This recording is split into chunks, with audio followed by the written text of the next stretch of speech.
Goeienaand almal. Hallo Dominee Jacob, gaan het goed? Ja, dit gaan goed, dankie dat jy so is, Annie. Tom, ek sien daar is 'n Jolandi en nog 'n Jaco. Uh, ek dink ons wag nog vir 'n paar mense wat geregistreer het, maar ek kan so stadig begin. Julle is welkom om julle videokameras aan te sit as julle wil, of julle kan dit aflos. Um, ek het my naam is Jacob Botha, ek's 'n predikant in die NG Kerk en ek is een van die dosente by Genote College. En ek sê vanaand vir julle baie welkom by hierdie inligting sessie. Ook namens ons dekaan Dr. Jolande Steenkamp, sy is op lang verlof nou. Sabbatsverlof, so sy kan nie vanaand hier so wees nie. Dan het ons ook vir Dr. Tom Smit in die gesprek. Hy is eerstens dink ek 'n goeie vriend van my. So ek sê sy belangrikste titel vanaand, maar hy is ook uh leraar in die NG Kerk en hy is ook moderator van die Oostelike Sinode as ek reg is. Um Hoëveld Sinode. Hoëveld Sinode. Okay, selfde ding.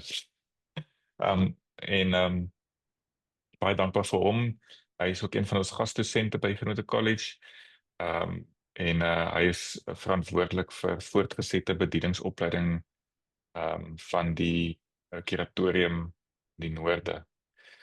So hy is daar namens die kerklike opleiding van die NG Kerk. En dan dink een van die grootste legendes wat ek hierdie jaar leer ken het is om Janie van der Walt. Hy is daar van 'n kloof in die Noord-Kaap. En hy is tans deel van die kursus wat ek doseer. En hy gaan so 'n bietjie later oor sy ervaring gesels.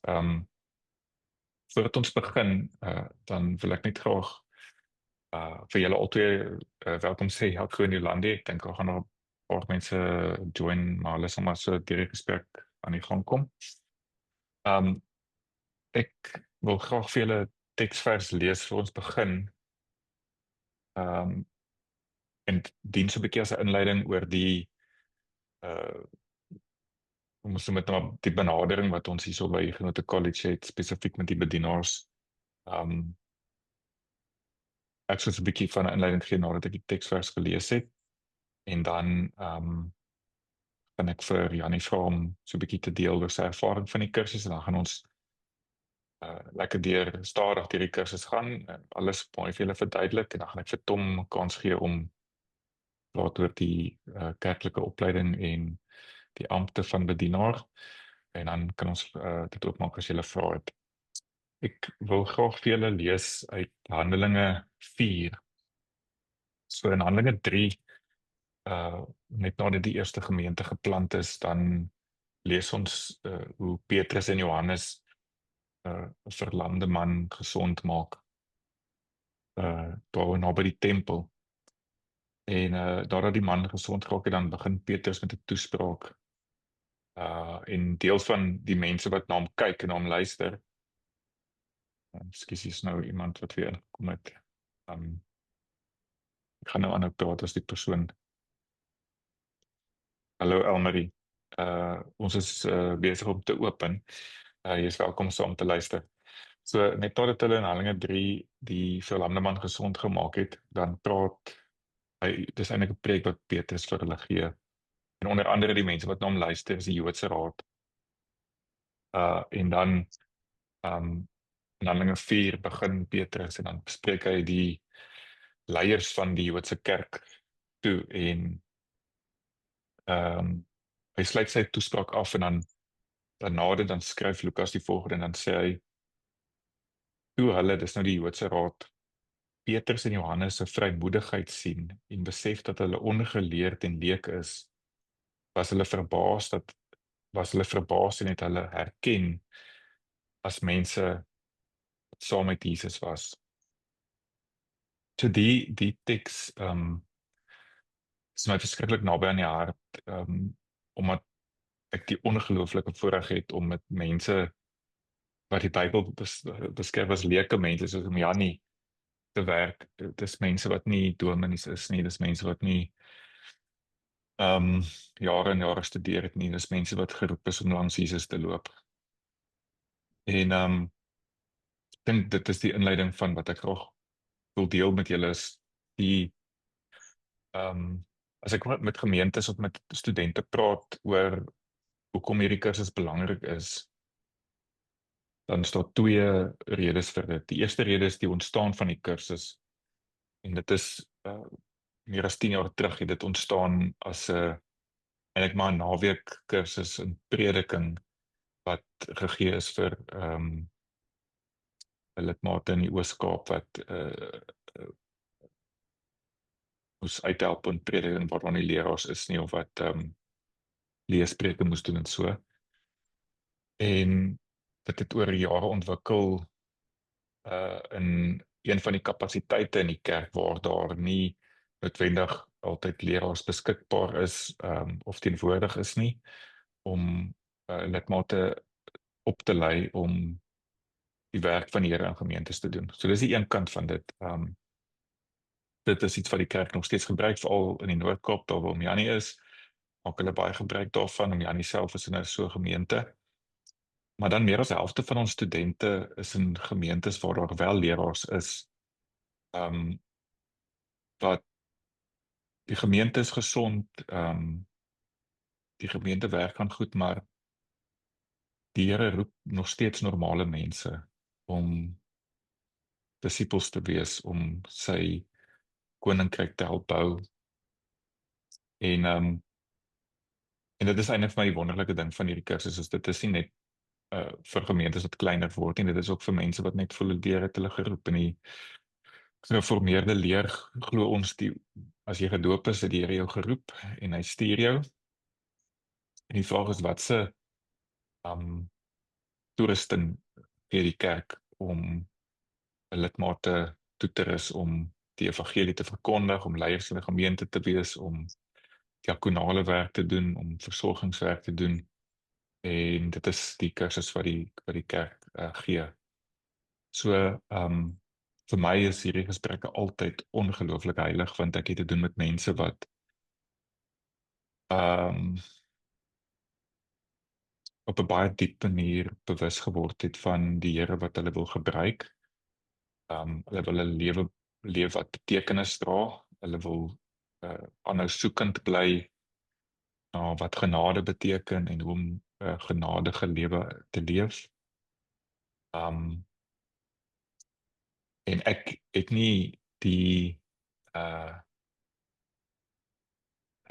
autoriteit om te sê wie dit is vir die Here roep of nie. So my jongste student is 22 en die oudste een dink ek is 84 paar rond. En ons is oor 3 lande versprei, oor 5 denominasies, of in NG Kerk die grootste denominasie is. So dit is regtig 'n reis wat spesifiek ontwerp is vir mense wat in gemeentes is wat voel die Here roep hulle om of meer te leer of diensbaar te wees vir hulle gemeente en vir sy koninkryk. So dis so 'n bietjie die inleiding oor wat die kursus so ontstaan is en wat dit probeer doen en vir wie dit is. Maar een van die mense wat deel is van die kursus hierdie jaar is om Janie. Ek het al die voorreg gehad dat hy so by my in die kantoor kom kuier het in Wellington. Dit was 'n groot geskenk geweest. En ek het gevra dat hy vanaand hier is om so 'n bietjie sy ervaring te deel oor die kursus. So Janie moet nou maar 'n bietjie praat oor hoe baie dit is ook en wat dit van jou kos tydsgewys. Maar jy moet ook so 'n bietjie praat oor wat dit aan jou doen in jou geloof. Ja, jy kan maar sê wat jy wil. Ek wil nou nie vir jou voorskryf nie, so dan so 'n paar minute vir Janie gee en dan Janie as jy klaar is nie, wil jy self verskoon, dan is jy welkom, maar jy kan ook saam luister. Dankie Dominee. Ja, Dominee Jaco Rere, kan julle my hoor? Is my goeders aangeskakel? Ja. Dominee Jaco, baie dankie. Dit is vir my 'n voorreg om te kan praat oor die Genote College en die kursus wat julle aanbied.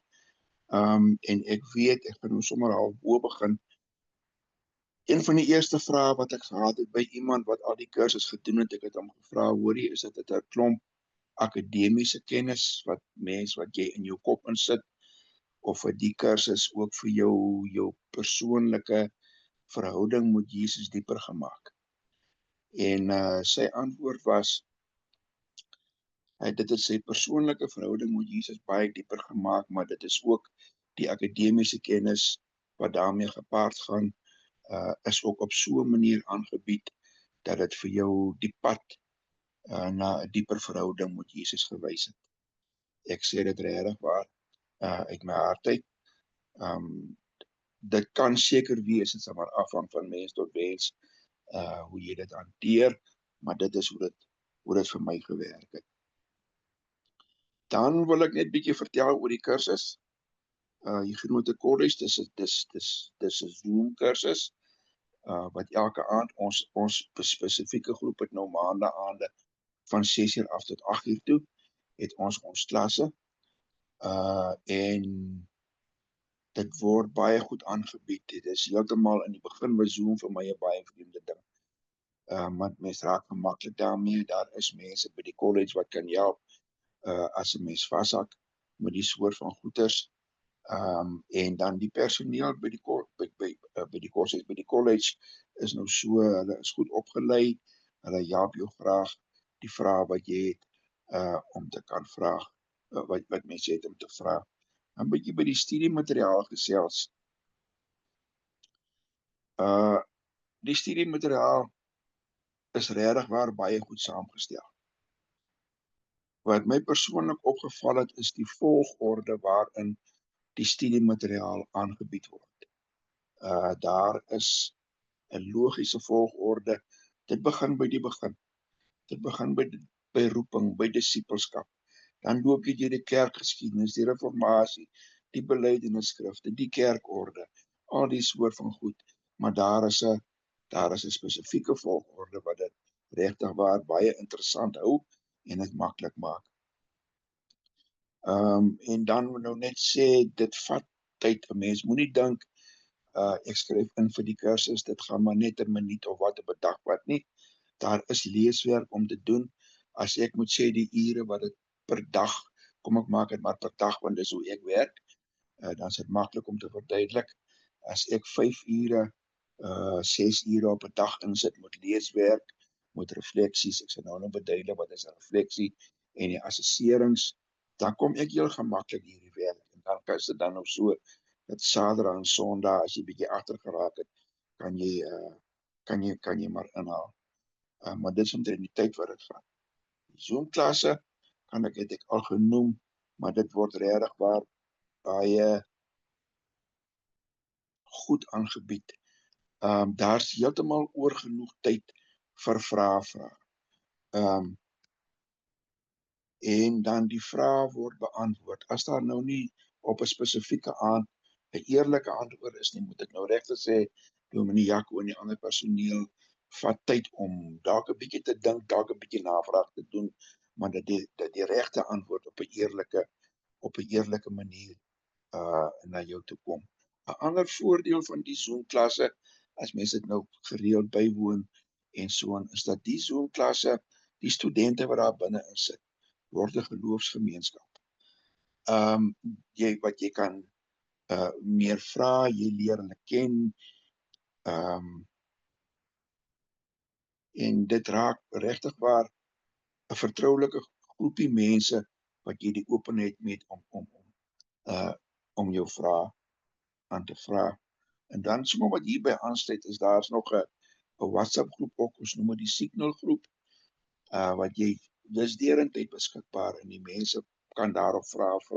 Hulle kan persoonlike vrae daarop vra, persoonlike ondersteuning wat hulle nodig het, kan hulle vra daar, maar die meeste van die vrae gaan oor die werk, en is interessant hoe ouens mekaar se hande vat, en mekaar ondersteun, en ook Dominee Jaco, jy elke nou en dan inkom en sê, hoor, julle is van koers af, julle moet bietjie so en so maak, maar ook die opmerkings wat daar gemaak word. Refleksies Dis nou elke klas is daar op die My Notes gedeelte wat die Genote College se platform is daar 'n refleksie wat jy kan invul. Dan moet jy in jou eie woorde skrywe wat jy geleer het uit die klas. Wat het jy van God geleer? Wat het jy van jouself geleer?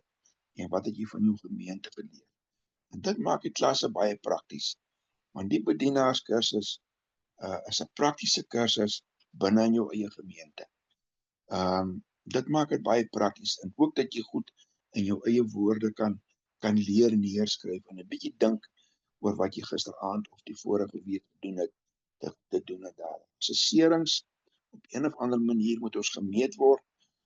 Dus kyk of ons op standaard is aan die assesseringstake. Daar's 2 soorte assesserings. Almal word ingestuur na die Genote College toe vir die finale assessering, maar die een berei jy voor en jy kry van jou gemeente mense mekaar Bybelstudiegroepe, kerkrade, klein groepe wat jy die taak aan hulle moet voorhou en vertel hoe dit vir jou gewees het. En in die groep is jou mentor moet ook daar wees. Die mentor is jou gemeente dominee se predik, jou gemeente se dominee, dat hy daar kan sit. So die assessering, die kursus is heeltyd gekoppel of jy is onder toesig van jou mentor en hy help en gee raad en wys ook rigting aan. Dan die ander ene wat jy as jy nou nie te bespreek nie, stuur 'n mens net in, maar voor mens dit instuur van die assesseringstaak ook maar eers na jou mentor toe. Hy lees dit deur. Soms gee hy raad, soms is hy tevrede. Dis ook stuur dit terug en dan stuur mens dit nou in na die kurs, na die college toe. Ek het genoem van My Notes, behalwe vir die refleksies wat daar gedoen kan word, is die studiegids daarop. Dit is ook die platform waarop die college met ons kommunikeer. Die werkstukke kom daarop, die studiemateriaal kom daarop, die studiegids is daarop, My Notes en hy is derentyd beskikbaar. Ekskuus.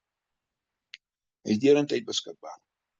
En dan wil ek net regtig hiervan, dit is nou byna 'n jaar, ek het Januarie, Februarie maand ingeskryf vir die kursus, kan ek nou regtig met 'n baie oop gemoed sê, dat dit regtig waar die man wat my aangemoedig het in die kursus ingeskryf, het nie gejok nie.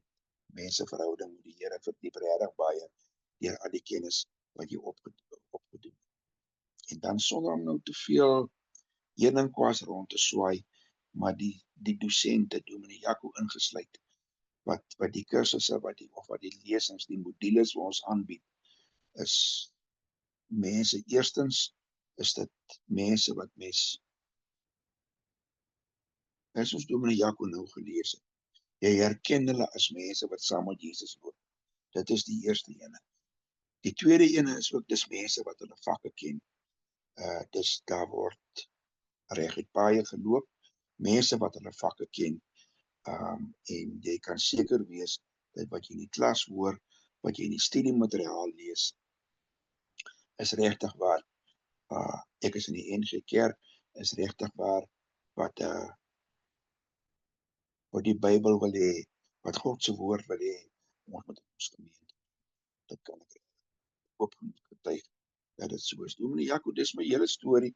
Ek weet nie of ek nog iets moes gesê het wat jy kan aandink nie, maar ek kan regtig net met groot lof praat van die Genote College en hierdie kursus, en dan moet ek ook baie dankie sê vir die moeite wat jy die dag gedoen het, toe ek en my vrou daar vir jou gaan kuier, baie dankie.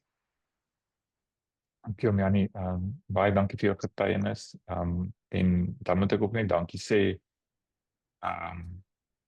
vir die voorbeeld wat jy stel, weet mense soos jy, by almal in die kursusse so maar, wat regtig die werk wat ons probeer doen, beliggaam, nê, so dit wat ons doen sal nooit 'n sukses wees as die mense dit nie kan uitleef in hulle gemeenskappe nie, nê. Maar dan, dit is jy wat dit doen, en ons dank die Here vir jou getuienis, en dankie vir jou teenwoordigheid vanaand, ons waardeer dit so baie. Dankie dominee Jaco. Dankie. Alright Janie. vriende, ek gaan net so 'n bietjie hierso by Janie insluit. Uh die kursus is ontwerp en ek dink in die kamer vanaand het ons een van die land, as dit nie die wêreld se grootste opgeleese persoon oor disippelskap nie, is Tom.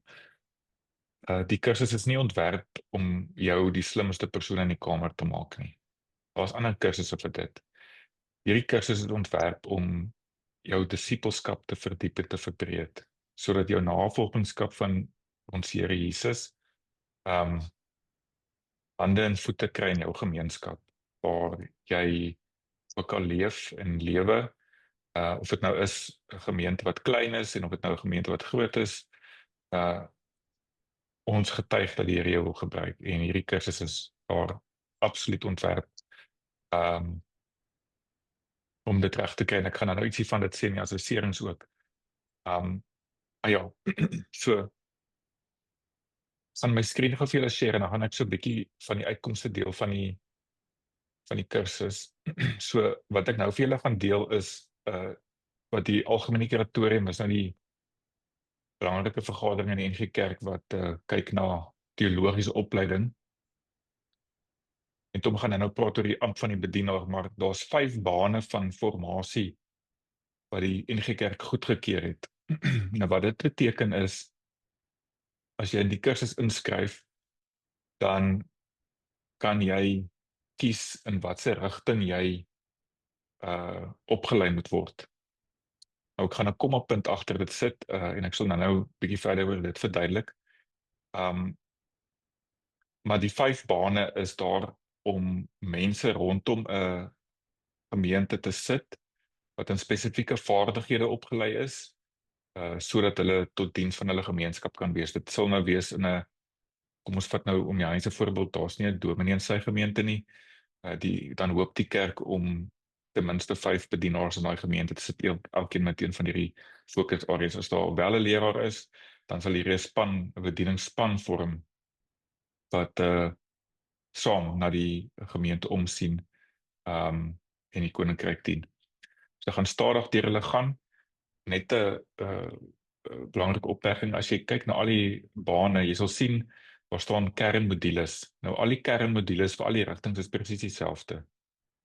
So of jy nou 'n prediker wil word en of jy wil met jeug werk of wil pastoraat doen, so die eerste 4 modules is ons almal saam in die klas, ons almal leer dieselfde goed, is dieselfde assessering met dieselfde dosente, ons is almal saam. Aan die einde van jou eerste jaar, dan kies jy waarin jy verder gevorm wil word. En dan sal dit wees, jy kan byvoorbeeld, jy wil preek in jou gemeente, dan doen jy die prediking en liturgie module.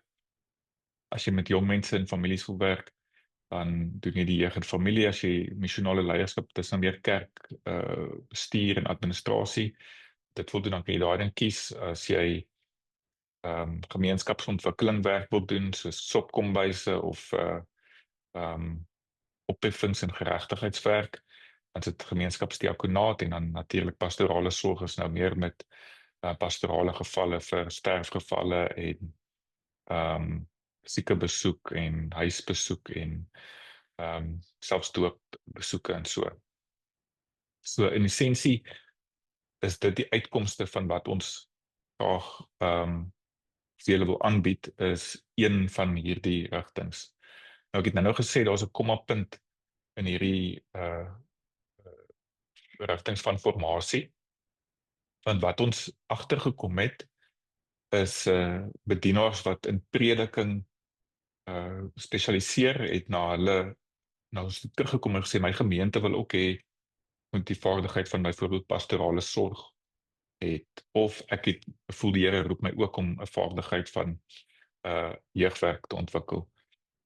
Toe het ons gesê maar vir bedienaars wat afgestudeer het, maak ons die ander rigtings ook oop. So kom ons sê byvoorbeeld oom Janie het nou gekies, hy wil die prediking en liturgie module doen.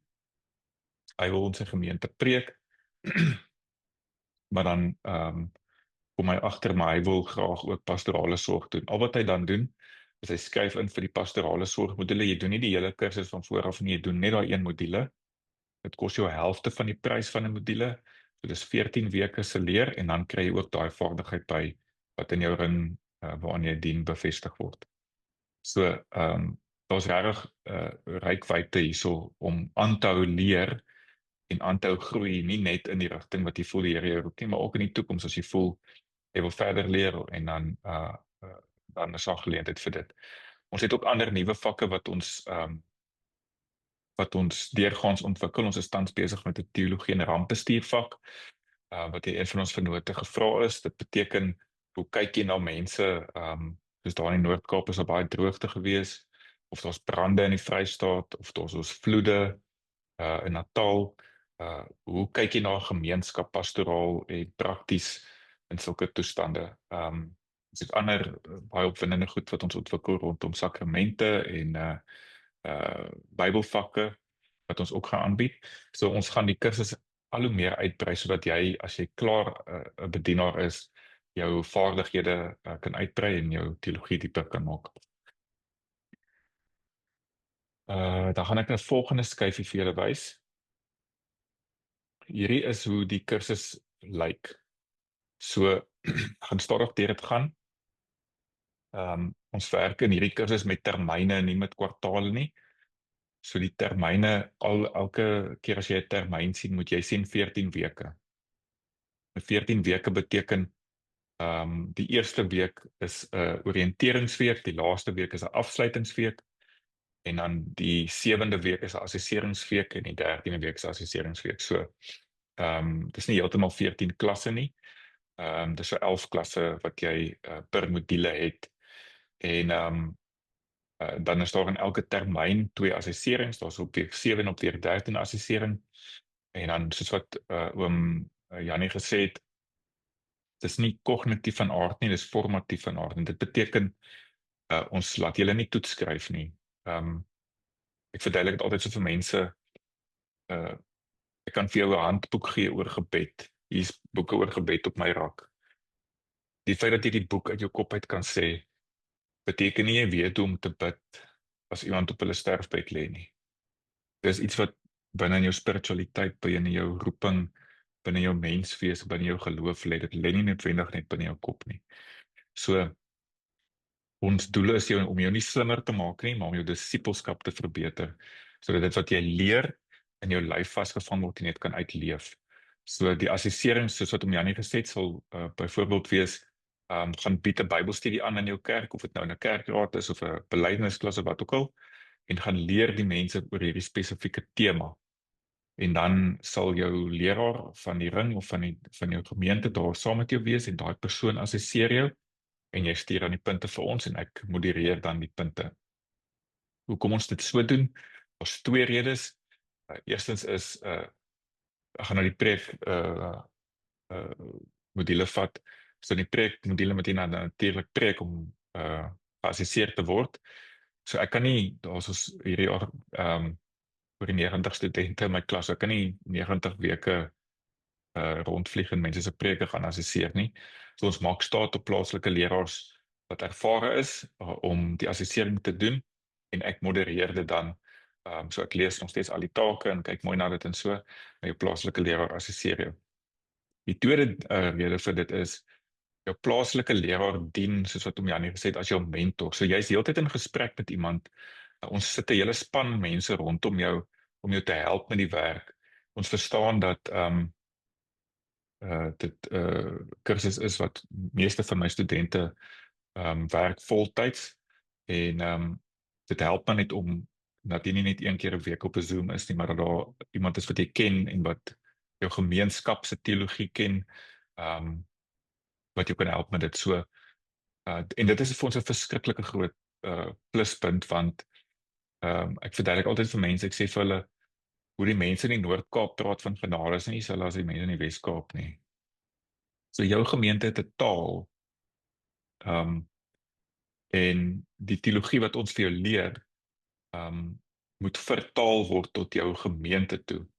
So jy kan nie byvoorbeeld die belydenisskrifte of iets wat Calvin geskryf het lees en dan dit net so gaan oorsit in jy verwag dat jou gemeente jou verstaan. Jy moet 'n brug wees na hulle toe en daarom sit ons jou mentor langs jou om jou te help om die werk te integreer in jou lewe en in jou gemeente in.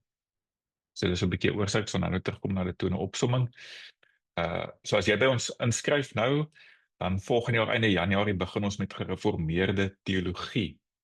Die eerste helfte van hierdie termyn is so wat Janie verduidelik het, ons werk baie sterk met disippelskap en roeping en dan ook heilsleer. So wat beteken dit om deur die Here geroep te word en hoe pas my storie in God se plan vir die wêreld? So daar is twee baie sterk fokusareas van hierdie eerste 7 weke van die kursus. Die tweede 7 weke van die kursus sit ons regtig stil by die belydenisskrifte. So ons werk al die belydenisskrifte van die kerk deur. Ons lees nie boeke of goeters oor die belydenisskrifte nie, ons lees net die belydenisskrifte. En dan bespreek ons dit aan die einde van dit word die assessering oor die belydenisskrifte. So dis jaar 1 module 1. Jaar 1 module 2, dis waarom Janie nou hierdie week mee klaarmaak. Dit is van Mei maand af tot in einde Augustus. Dit is gereformeerde eklesiologie. So die eerste helfte van daai module is kerkgeskiedenis. Ons begin letterlik, wat is die storie van die kerk na Openbaring? Hoe die kerk georganiseer, hoe die kerk se lering gewerk, hoe die kerk versprei, hoe die kerk haar roeping verstaan, hoe die kerk uitgebrei, en ons werk reg deur die geskiedenis tot by die geskiedenis van Suid-Afrikaanse, soos die NG Kerk se geskiedenis, tot waar jy nou vandag sit in jou dorp. So is 'n baie lekker diep naslaanwerk oor net die storie van die kerk. Die tweede helfte van die tweede termyn is kerkreg. So ons het die ongelooflike voorreg gehad om hierdie jaar die aktuaries van die NG Kerk Synode Dr. T.W. Ungerer gehad. Hy het hierdie klas doseer.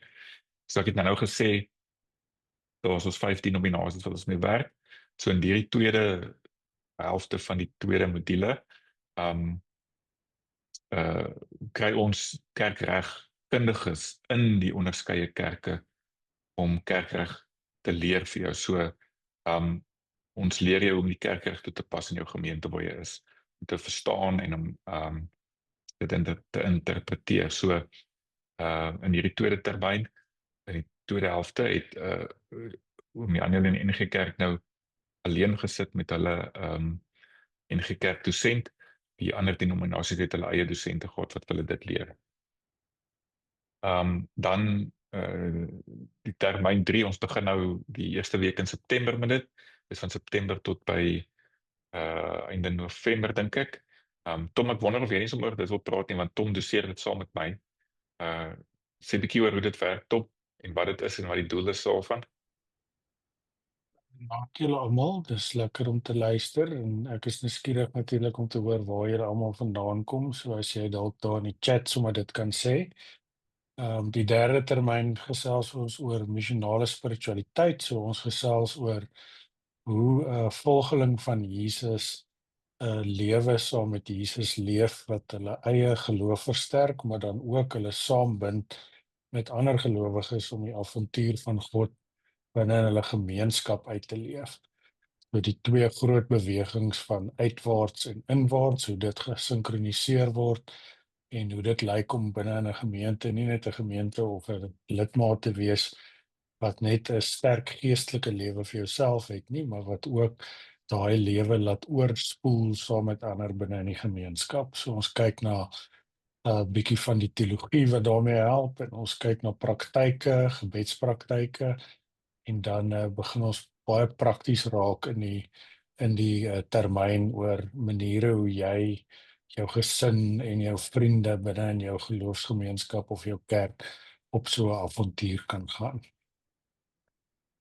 En as julle miskien gou kan sê daar in die chat, jy sal sien daar in jou Zoom is daar 'n chat dingetjie, sê dalk sommer net vir ons van waar julle is. Dankie. Dankie Tom. So terwyl jy dit tik, gaan ek so 'n bietjie dan 'n oorsig gee oor die eerste jaar, né? So die eerste jaar is ons die eerste module is so 'n bietjie verstaan oor hoe werk God in roeping en hoe roep God my? En wat beteken dit? Die tweede deel is God roep my net nie, hy sit my in 'n kerk en hoe werk die kerk en wat is die storie van die kerk? En die derde een gaan meer oor soos hoe luister ek na wat se roeping God vir my in my gemeenskap het en wat se vaardighede ek vir dit nodig. So as jy daai 3 modules het, dan voel ons jy het die genoeg onderbou, teologiese onderbou en ervaring om dan gereformeerde hermeneutiek te doen. So dit is jou eerste module in jaar 2 en die laaste een van die kernmodules wat almal saam doen. So gereformeerde hermeneutiek, dis net 'n fancy woord om te sê hoe interpreteer ek die Bybel. So daar werk ons weer in 2 blokke. Die eerste helfte van daai module is die Ou Testament en die tweede helfte is Nuwe Testament. So ons werk letterlik 7 Ou Testament tekste, 7 Nuwe Testament tekste. Ons gaan julle help om die Bybel te interpreteer, lekker agtergrond navorsing te doen. Hoe lees ek die Bybel verantwoordelik? Hoe lees ek dit met integriteit en hoe lees ek dit konsekwent? En dan as jy klaar is met daai module, dan kan jy nou kies wat se keusepak jy doen. Nou gaan ek net gou stil staan en sê, as jy die prediking en liturgie of jeug en familie modules doen, dan maak jy klaar na dit. As jy missionale leierskap, gemeenskapsdiakonaat of pastoraat doen, dan het jy nie in termyn 2 tussen Mei en Augustus klas nie, dan het jy klas in die derde termyn. So die kursus is nie heeltemal 2 jaar nie, afhangend van wat se vak jy kies, bepaal dit wanneer jy klaar maak. So jeug en familie, die woord familie daar's pertinent bygeskryf, want ons, as enige tyd as jy met 'n jong mens werk, en werk jy nie net met die jong mense nie, jy werk met voogte of met ouers, jy werk met oupas en oumas en boeties en sissies. So dis regtig 'n holistiese benadering na jeugbediening toe, en nie net soos hoe het jy sonnaarskool nie, maar hoe vorm jy jong disippels? En wat is die woord? Ja, hoe lyk die familie wat daai jong mens moet vorm? Wat se vaardighede het ouerskap nodig? Hoe lyk die ontwikkeling van jong mense in geloof? Wat moet hulle wanneer leer? Ja, so dit is alles wat ons in daai module doen. Prediking en liturgie is 'n bietjie wat dit sê. So as jy die 7 tekste wat ons mee werk in die gereformeerde hermeneutiek, werk ons ook hierso met prediking en liturgie. So is letterlik nie net hoe skryf ek 'n preek en hoe preek ek nie, maar alles van die erediens, né? So liturgie beteken alles wat gebeur met die gemeente vandat jy by die kerk instap totdat jy uitstap. So hoe kies ek liedjies, hoe doen ek kom doen ek die seëngroep, hoe doen ek bepeinsing of die wet, hoekom is dit belangrik? Hoekom is daar iets as kollekte, wat is die teologie agter dit? So regtig die hele pakkie van die erediens word in daai tweede word in daai tweede termyn in die tweede jaar gedoseer. En dan missionale leierskap, soos wat ek nou gesê het, dit is hoe bestuur ek 'n gemeente? Alles van bestuur. So hoe maak jy strategiese besluite in 'n gemeente? Hoe kyk jy na lidmaatskap? Alles van kerkregisters af tot by kerkraadsbesluite en die uitvoering van die besluite. Hoe kyk jy na die personeel van 'n gemeente? So alles rondom die fisiese bestuur van die gemeente. Dan gemeenskapsdiakonaat, soos ek nou gesê het, hoe ek dit altyd verduidelik is, weet, dis nie net kospakkies nie. Daar's mense wat regtig lei in ons gemeenskappe. So hoe werk jy vanaf iemand kom by jou kerk aan en sê ek het niks meer nie, of ek het my werk verloor, tot by hulle raak 'n volwaardige lidmaat en kan vir hulle self sorg en kan tot diens wees van die gemeente. So hier is baie sterk geregtigheidswerk, dis baie holistiese werk, dis baie ontwikkelingswerk, en ons werk daarso met regtig praktiese vaardighede om die diakonaat te dien. Laastens pastoraat. So wat se vaardighede het jy nodig om so met mense te stap wat lei, wat leiding het, of wat in belangrike tye in hulle lewe is. Dis nie net mense wat siek is en swaar kry nie, dis ook mense wat byvoorbeeld op 'n pad is van hulle kan nie swanger raak nie. En hulle worstel deur dit en dan word die vrou swanger. So hoe celebrate ons, hoe reis ons sommer hierdie mense nie net deur die doodsdonker dale van die lewe nie, maar ook die berge waar die uitsig mooi is. En dis die hele pakkie. So uh net om weer te sê, as kom ons sê byvoorbeeld jy wil die jeug dien in jou gemeente, dan doen jy gereformeerde teologie, gereformeerde eklesiologie, missionale spiritualiteit, gereformeerde hermeneutiek, en jy doen dan die jeug en familie, dan het jy klaar, maar soos wat ek nou gesê het, jy word dalk daarna geroep en jy wil ook preek, dan doen jy die prediking module of die gemeenskapsdiakonaat module. So jy kan altyd aanhou leergroei. En dan gaan ons nog hier in die leerblokkies nog kursusse bysit, soos wat die jare aangaan. Hierdie is 'n belangrike ding, en Tom sal nou mooi oor dit praat.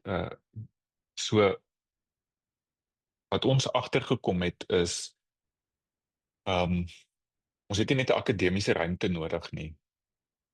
So die akademiese ruimte in my kursus is 1 keer 'n week op maandagaande tussen 6 en 8, en as jy nie daar kan wees nie, dan neem ons dit op en ons sit die opgeneemde klas vir jou beskikbaar, sodat jy dit op eie tyd kan kyk. Maar jou leer gebeur ook in 'n gemeente, nê?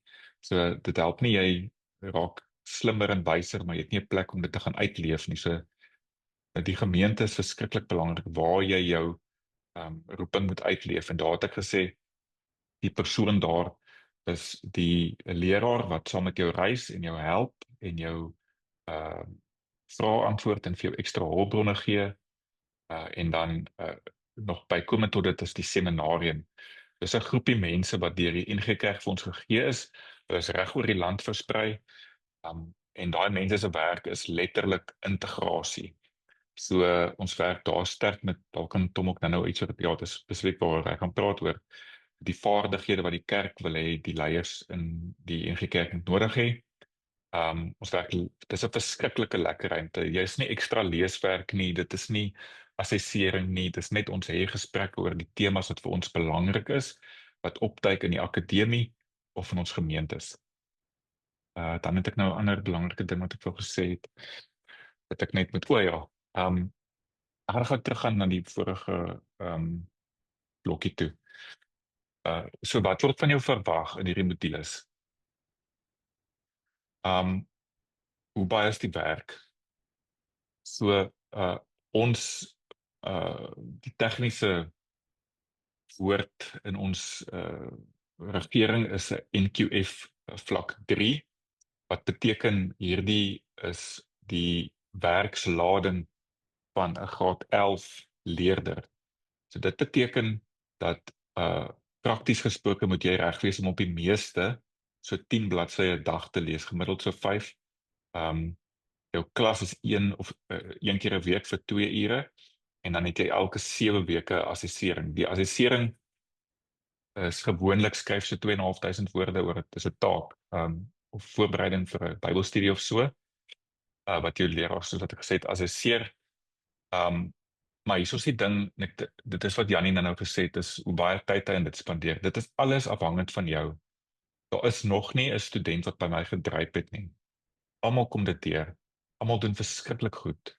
Maar daar is studente wat hierdie goeters eintlik die werkslike hulle bietjie in. So gaan 'n voorbeeld gebruik, een van my studente, so die opdrag is, skryf 2500 woorde, kies 'n belydenis skrif, die Heidelbergse Katekismes gekies, skryf 2000 woorde oor die Heidelbergse Katekismes en wat dit vir jou beteken. Hy so 2500 woorde, seker is dit 5-6 bladsye. Hy het my 38 bladsye geskryf. Omdat die inhoud was vir hom so belangrik geweest, hy kon nie ophou nie. So daar's 'n minimum tyd wat jy aan dit moet spandeer, soos wat Jannie sê het. Jy moet wakker bly, jy moet byhou. Maar hierdie kursus is letterlik ontwerp vir mense wat voltyds werk en dan ook in hulle gemeentes dien. So die werkslading is nie te veel nie. Maar dis 'n bietjie wat jy kan verwag. Dan die laaste skryf wat ek vir julle wil deel voordat ek na Tom toe gaan, is net 'n opsomming. So dit is elke module is 14 weke. En so het ek gesê, daar's 5 modules, 4 kernmodules en 1 keusemodule. En daar's 2 assesserings per module, is formatief, so jy gaan nooit toets skryf nie. Die koste volgende jaar is R6,000 vir jaar 1. En ook in die NG Kerk, as jy lidmaat is in die NG Kerk, dan is daar kerkordelike reëling wat sê, as jy inskryf vir hierdie spesifieke kursus, dan gaan jou gemeente of jou ring jou bystaan om dit vir jou te betaal. So as jy inskryf, dan is dit verniet vir jou. Klasse is 1 keer 'n week aanlyn. Die klasse is 2 ure lank en die klasse word ook opgeneem. En die aansoeke is oop. Jy kan na huguenottecollege.com toe gaan en dan kan jy vir die kerk geakkrediteerde sertifikaat in teologie inskryf. En dan is julle welkom by ons. Ek gaan hierso stop. Tom, sal jy 'n bietjie met ons gesels oor ook breedweg disippelskap, maar hoe ons daar uitkom is die kerklike opleiding, en dalk ook 'n bietjie oor die ampt van bedienaar in die kerk en hoekom dit belangrik is. Ek doen net met graag, dit kan ons miskien met ons gou hoor of daar nou al 'n vraag is. Jaco? Okay, ons kan dit doen. Ek het in die chat gesien. Ja, ek sien Jaco en Adel is van Nelspruit, Elmarie Lekker. is in die noordelike Sinode kantoor. Hallo Elmarie weer. En Hallo, dan het Elmarie. ons Jolandi wat uit Randfontein Noord is. Randfontein. Dus sy Ja. is die jeugkoördineerder. Lekker. Enige My pa, vrae? net vir Jolandi sê, my pa kom uit Western area uit en ons op Randfontein op skool gewees. So ek ken vir Randfontein. Kom ons hoor, is daar 'n vraag sover julle?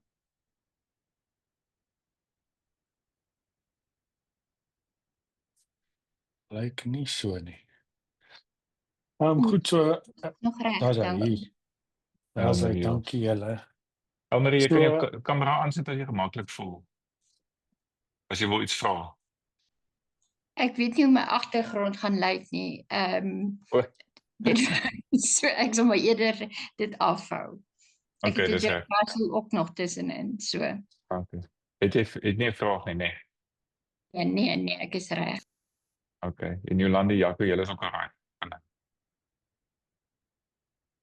Alright, okay. Alright. Almarie het my net so bang gemaak oor die agtergrond dat ek maak myne sommer gou bly. So ja, miskien net ietsie sê oor die Jaco het so mooi in die begin gesê dat die hele proses van hierdie kerk geakkrediteerde sertifikaat in teologie het te doen met roeping. En so die proses begin deurdat as jy lus is om hierdie te doen, natuurlik om te bid en vir die Here te vra, is hierdie 'n manier hoe jy verder toegerus gaan word. En dan meld jy aan by jou predikant, of as jy nie 'n predikant in jou plaaslike gemeente tans het nie, dan gesels jy met jou ring en hulle het saam met jou gesprek, onderskeidingsgesprek. En dan is dit baie belangrik, soos Jaco gesê het, dat hierdie hele reis waarop 'n mens gaan, is 'n reis saam met ander mense. So ideaal het jy dan jou mentor in jou gemeente en jou ring weet ook dat jy betrokke is by die opleiding. En deel van die lekker daarvan is dat jy, soos Jesus se disippels 2-2 of in spanne 12 of in 72, jy is deel van 'n groter groep mense wat op hierdie reis is. En dan is daar nou, soos hy in die begin gesê het, verskillende bane binne in die NG Kerk. So julle sal onthou in die ou dae was natuurlik net predikante gewees, dominees wat voltyds kon studeer. Die NG Kerk het nou van 2019 af besef dat daar mense is wat eintlik al lank met 'n roeping in hulle lewens geworstel het en dalk nie voltyds dominee kon swat het nie. En toe nou hierdie verskillende bane ontwikkel. So ek gaan nou gou iets daaroor sê. So die eerste baan van die ampt van gelowige is om nou 'n bedienaar te word. As jy klaar deur die kursus gegaan het, dan word jy deur jou ring bevestig en jy kry bevoegdheid dan binne in die spesifieke spesialiteitsarea waarin jy opgelei is. So sê nou maar jy het dit gedoen in prediking, dan kan jy preekbevoegdheid kry by die ring en dan binne in jou gemeente deel wees van die preekspan. of as ek nou kyk na Jolandi, jy wat jeug doen, jeugkoördineerder werk, ons jeugwerker by Fontainebleau het ook die Genote se jeug kursus gedoen, en dit het haar so baie gehelp, en dan, jy weet, het jy nou iets daarin, so as jy 'n bedienaar is, dan beteken dit jy het 'n bevoegdheid ontvang. Dit beteken nog nie jy's 'n dominee nie. Dit beteken nie jy's 'n predikant binne in die gemeente nie. Jy het 'n bevoegdheid binne in jou dit waarin jy opgelei is. Dan is daar in die NG Kerk, naas die bedienaars, is daar 'n groep mense wat bekend staan as diensleraars. Diensleraars word gelegitimeer deur die algemene sinode, en hulle kan werk saam met 'n dominee, en hulle kry die bevoegdheid om die sakramente te bedien, en die akademiese vereistes daarvoor is dat jy ten minste 3 jaar BA teologie graad het. Nou die BTH graad word aangebied op 'n paar plekke in Suid-Afrika wat deur die NG Kerk geakkrediteer is. Die bekendes is natuurlik Tikkies en Koffsies en Stellenbosch, en dan ook Hugenote. Dit is die bekendstes van hulle. So die Hugenote het 'n BTH graad ook, word ook ten volle aanlyn aangebied word. Nou as jy 'n diensleraar word, dan as jy deur jou akademiese opleiding is, en dan ook soos Jaco vroeër gesê het, kerklike opleiding, dan word jy gelegitimeer en kan jy bevestig word in 'n gemeente as 'n diensleraar. En dan natuurlik het ons die bevoegdhede van 'n predikant, en ons lei deesdae predikante op, jy weet, nog steeds by ons verskillende universiteite, maar daar's ook mense wat, jy weet, as tweede loopbaan studente ook predikante word. Ek dink in al hierdie is die belangrikste vir ons is dat daai roeping ietsie is wat in almal se harte moet brand, en dit word bevestig dan ook binne in jou plaaslike gemeente. Dan gaan ek gou-gou vir julle ietsie hierso wys. Ek kon net gou kyk of ek dit vinnig kan optrek, want ek het nou hier nog 'n groot hoeveelheid goed ouer gewoonte op my desktop. Jaco het nou duidelik dat in al ons opleiding, ekskuus vir dat ek julle nou siek maak, in al ons opleiding meld jy aan, so julle sal aanmeld as jy nou studeer by jou kerkraad en jou ring, en dan word jy ook 'n deel van 'n kuratorium. So ons het kuratoriums wat gekoppel is aan die verskillende universiteite, en die kuratorium is die kuratorium naaste aan jou gemeente. So vir die noorde is dit die kuratorium van Pretoria. So jy sal die kerkraad weet van jou, jou ring weet van jou, en dan meld jy aan by jou kuratorium. Dan doen jy nou jou akademiese opleiding. Julle genoot by die bedienaarskursus is Hugenote, en dan is daar kerklike opleiding ook. Wat beteken dat ons as 'n hele kerk saam besig is om in kerklike opleiding 16 kapasiteite in ons bedienaars en predikante en diensleraars se lewens ontwikkel. En dit is kapasiteite wat te doen het met wie jy is en word. So jou ethos, wat en hoe jy glo, wat jou logos is, en pathos, wie en hoe ek dien. Nou, laaste ietsie net van my kant af is, hierdie is natuurlik 'n lewenslange reis. So ons het ook in die NG Kerk iets wat bekend staan as voortgesette bedieningsontwikkeling. So dit beteken dat ons eintlik in die kerk met al ons leiers besig is om hierdie kapasiteite van ethos, logos en pathos in te oefen. So ek is baie opgewonde dat julle deel is van hierdie gesprek en dat julle nuuskierig is. En jy weet, dis vir ons belangrik dat as die Here hierdie op julle hart sit, jy weet, en julle 'n roeping voel om die stap te neem om ook toegerus te word op hierdie manier, dat dit ietsie is wat bemoedigend vir julle is, en natuurlik ook vir die gemeentes waar julle julleself ook bevind. Een van die mooi goeters van die gesprekke met die mentors is dat daar 'n lewende gesprek dan ook is rondom hierdie skatte wat uit ons opleiding is en kom. So dankie, Jaco. Dankie Tom. Vriende, dis dit vir die aanbieding. Ons is nou regtig by julle as julle vra het of want ons ietsie wil deel of dalk wil jy dalk is jy bang vir iets en jy wil jy ons met jou rustig maak of dalk is jy nuuskierig. Ja, julle kan vra Elmarie, ons is luister na jou. Ek gaan nou maar aan sit. My kamera as ek net die knop kry. Daar is ek, ekskuus. Hallo Elmarie. Hallo.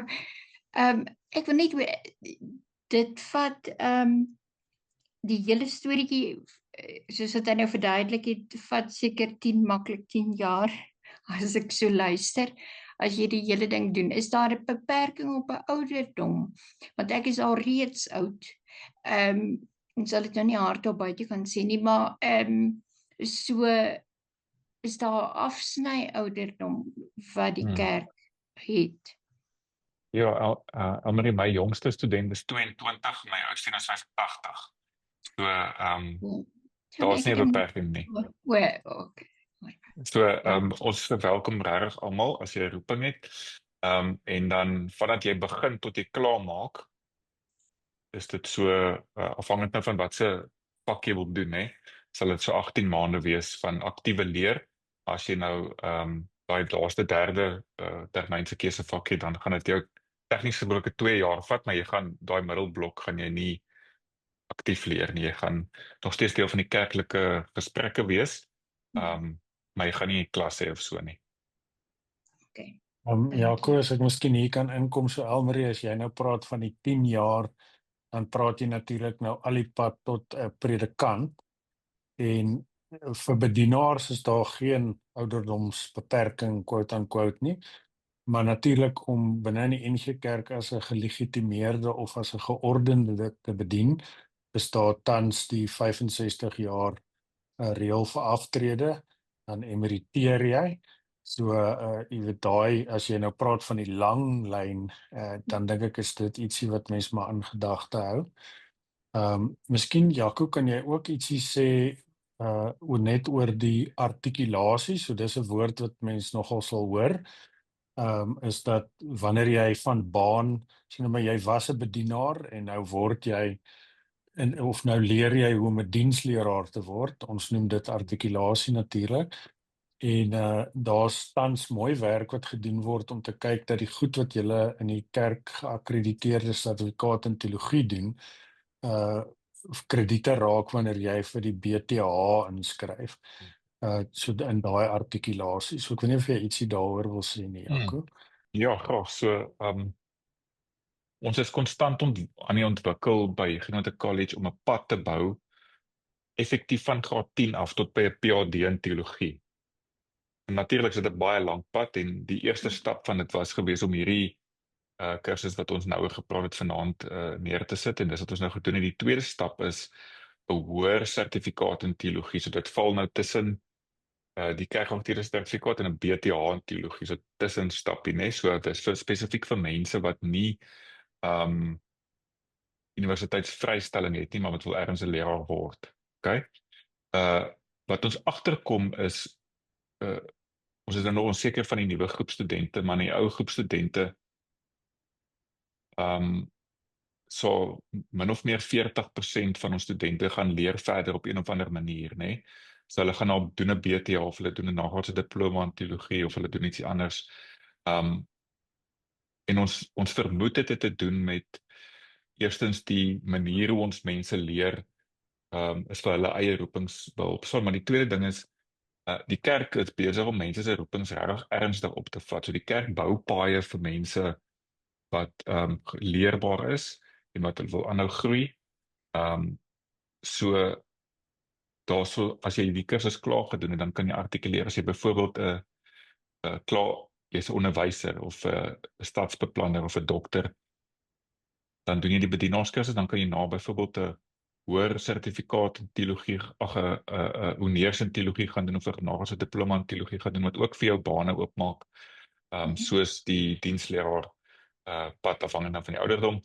Dit raak bietjie complicated, maar as jy wil soekend bly, dan sal altyd vir jou plek wees om verder te leer. Okay, baie dankie. Jolandi, Jaco, het julle vra?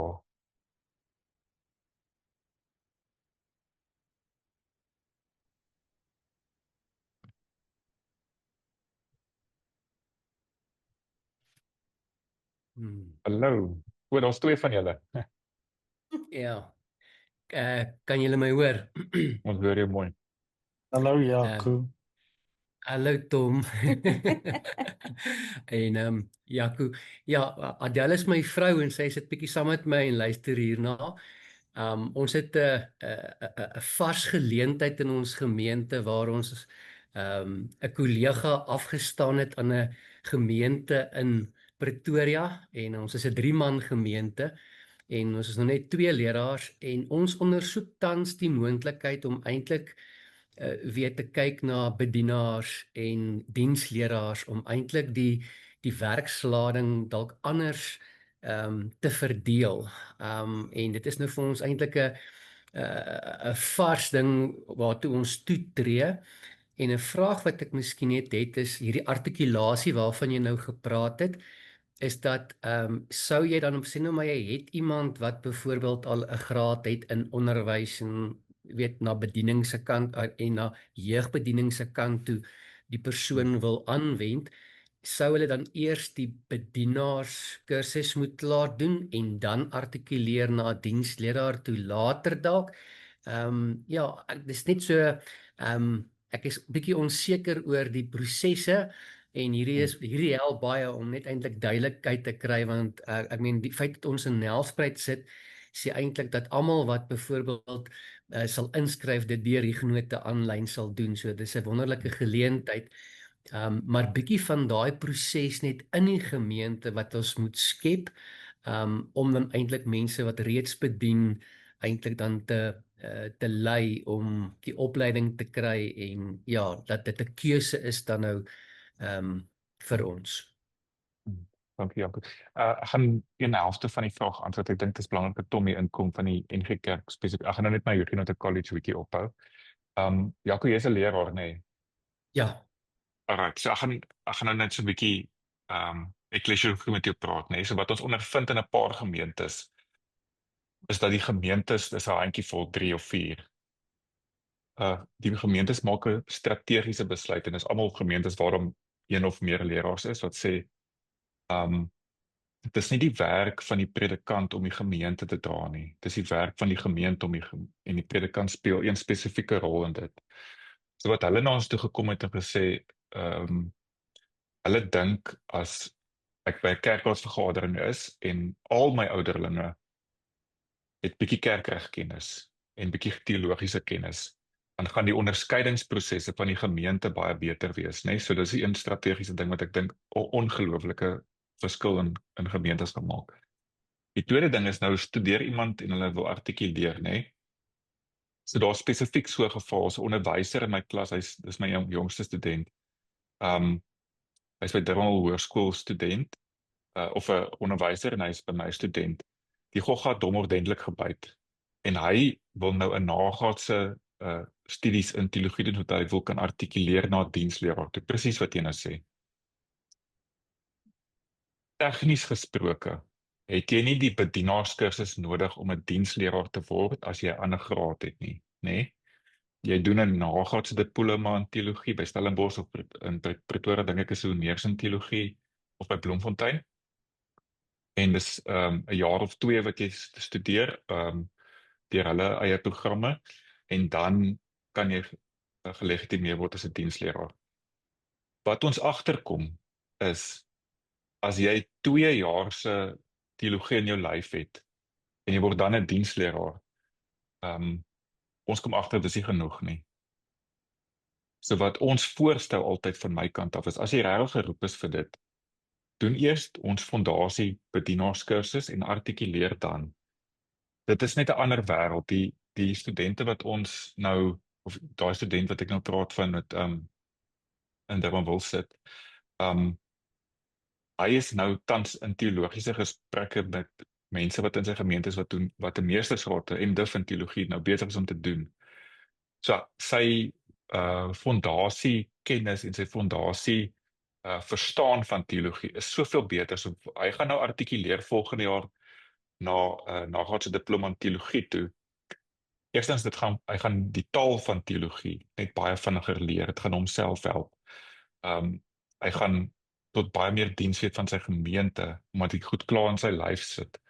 En dan derdens dink ek, dit is net beter, weet, ek dink dit is wyser vir 'n gemeente om te sê, maar kom ons skuil hom op, eerder as wat ons nou sê, doen hierdie 2 jaar nagraadse dinge, en dan kan jy nou, ja, maar ek dink dis belangrik dat Tommy inkom, want hy staan op die algemene kuratorium en hulle moet besluit oor hierdie legitimasie goed, nie ons by Gemeente College, ons is net 'n diensverskaffer. Dankie, Jaco. Ek dink jy antwoord goed en reg.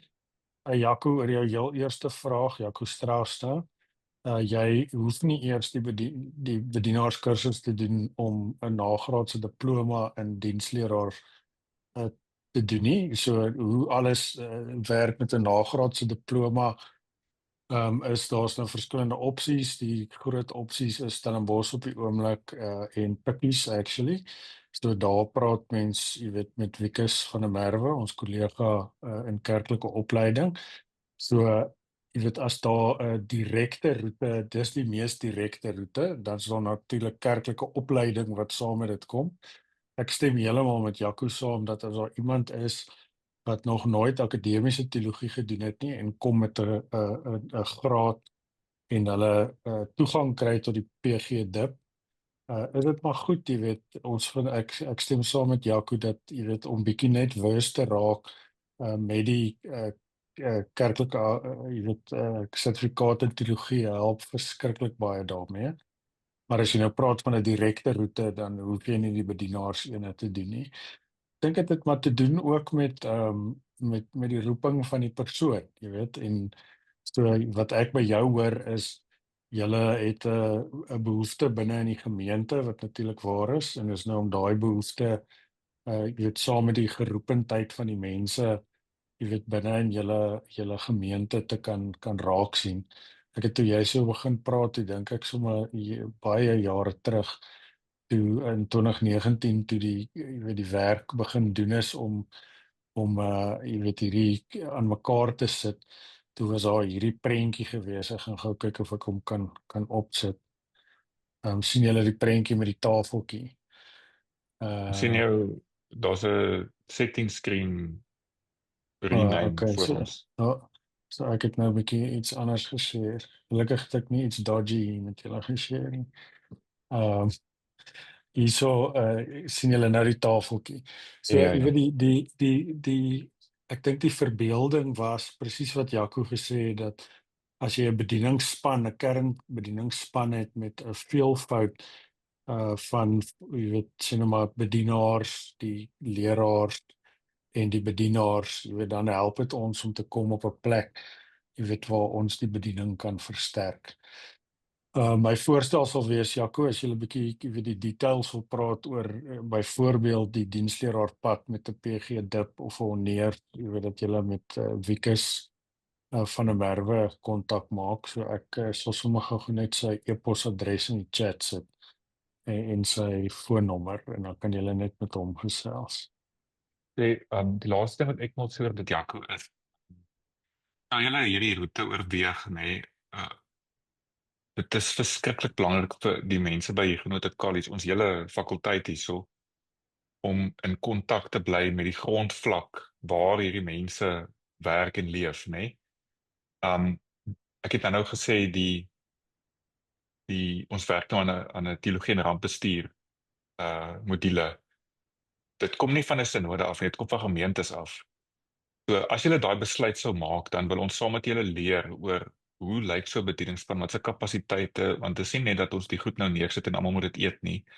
Konstant probeer ons die goed verbeter sodat dit die relevantste vir gemeentes is. So in daai sin sal julle uitgenooi word om eintlik 'n vennoot te word van ons, om saam met ons dit wat julle nodig het op die grond vir julle te gee. Ja, baie dankie. Om nou julle taal op te praat, ons is in 'n onderskeidingsproses ook, juis om te onderskei wat nou in die gemeente eintlik goed gaan land En dit is daar's tog 'n tydfaktor, so daaraan verbonde ook. So ons moet binnekort spesifieke keuses maak van derde leraar adverteer of dan nou gaan en kyk of ons miskien mense kan identifiseer wat reeds in bediening is en sê maar ons kan julle permanent eintlik nou 'n geleentheid gee om ook julle roeping hier uit te leef. So dis vir 'n kerkraad ook so 'n bietjie van 'n onderskeidingsproses en hierdie help ook vir ons. So baie dankie vir die inligting. Jaco, as jy wil, wel nie as jy wil nie, ek gaan hierdie word nou opgeneem, so julle is welkom om dit te versprei ook aan die kerk wat daarna kyk.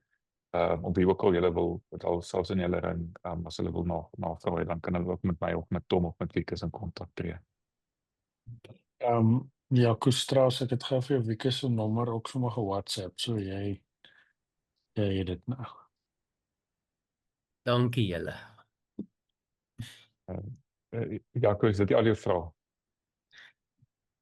Nee, ek het nog baie ander vrae ook, maar vir nou is ons gelukkig. Baie dankie. Jolandi, jy het nie vrae nie gesê. Dalk Elmarie, net om seker te maak, jy is nog okay, as jy nog vrae het, of het aan iets gedink, Jolandi, dan is jy welkom om nou te vra, anders dink ek ons kan afsluit. Ja, ek is heeltemal baie dankie. Okay. Dankie. Okay, Jolandi, jy is nog steeds reg.